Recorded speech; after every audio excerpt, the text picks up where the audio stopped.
Hey everyone, welcome back to the channel.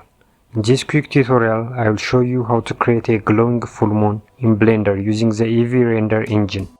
Let's jump right in. First, press X to delete the default cube.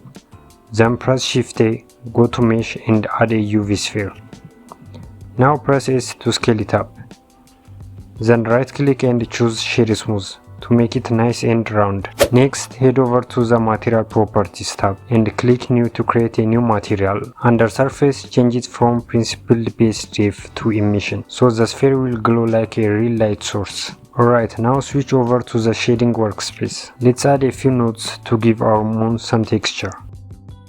Zoom in a bit so we can see things clearly. Press Shift A, search for ColorRamp and place it here.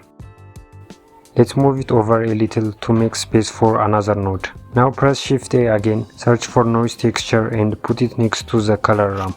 Connect the color output of the Noise Texture to the factor input of the ColorRamp. Then connect the color output of the ColorRamp to the color input of the Emission Shader. Now drag both sliders in the ColorRamp toward the center. Click on the black color stop, then click again on the lower one and make the color a bit lighter, something close to gray. This gives our moon a more natural look.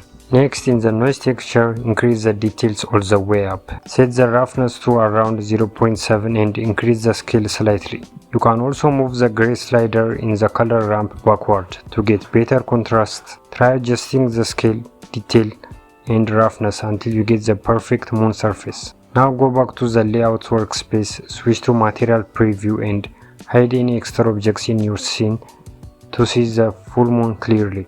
And that's it, a simple glowing full moon made right inside Eevee. If you found this helpful, don't forget to hit like, subscribe and turn on the bell for more Blender tutorials. Thanks for watching and see you in the next one.